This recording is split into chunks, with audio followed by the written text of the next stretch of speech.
Hello बच्चों, आइए question पढ़ते हैं। A projectile takes off with an initial velocity of 10 metre पर second at an angle of elevation 45 degree. It is just able to clear two hurdles of height 2 meter each, separated from each other by a distance d.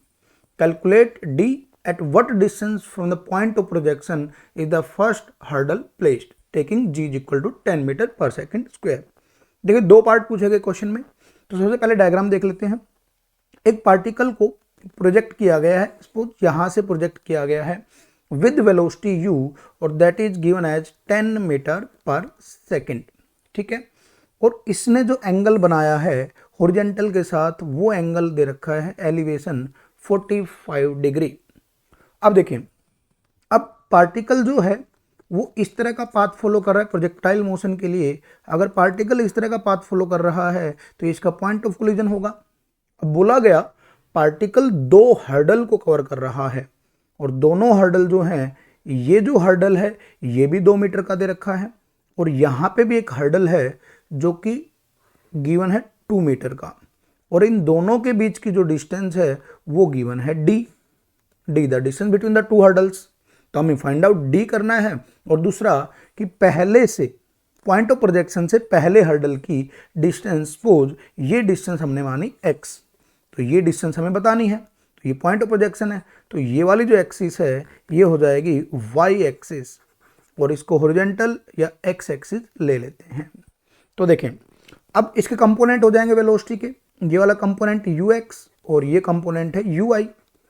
तो ui कितना आ जाएगा, 10 metre पर second है, तो ui भी कितना आएगा 5√2। अब ux भी कितना आ जाएगा, ये भी आएगा 5√2 मीटर पर सेकंड।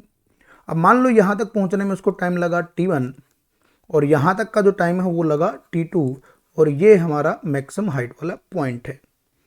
तो देखें, हमें बोला गया कि d बताना है, तो d क्या हो सकता है, d आ जाएगा ये डिस्टेंस d है, तो कितनी स्पीड कितनी ux। अब ax तो 0 होगा, तो distance is equal to speed into time, और टाइम कितना है t2 माइनस t1, तो ये कह सकते हैं ux into t2 minus t1 जो है वो हमारा आ जाएगा d।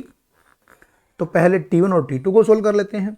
तो देखें ay जो है वो माइनस g है, minus 10 metre per second square, downward direction में ग्रेविटी लग रही है। अब देखें यहाँ ग्रेविटी जो डाउनवर्ड डायरेक्शन लगेगी।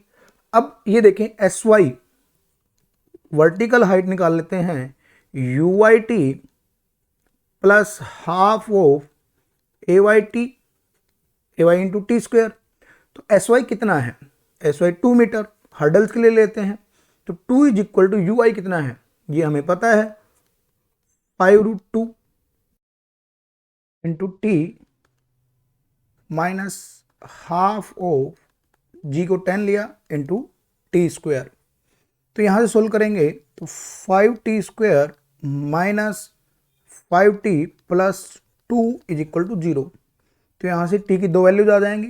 तो पहली वैल्यू आएगी t की, t1 is equal to 5√2 minus √10 divide by 10, और सेकेंड वैल्यू आएगी that is 5/√2 plus √10 divide by 10।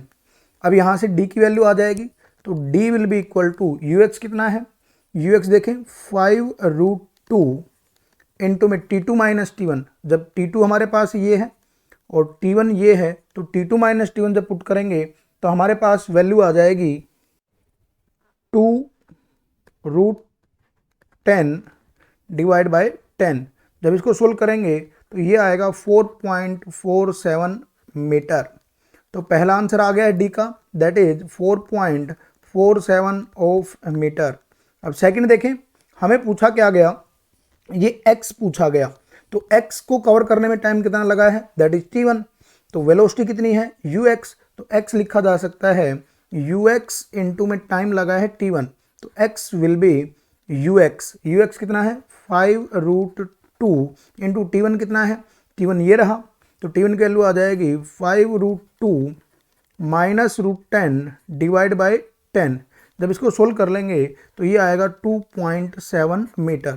तो ये 2.7 मीटर है, और डी हमारे पास आया है 4.47 मीटर। यही इस क्वेश्चन का आंसर है। होप आपको समझ में आया होगा। All the best.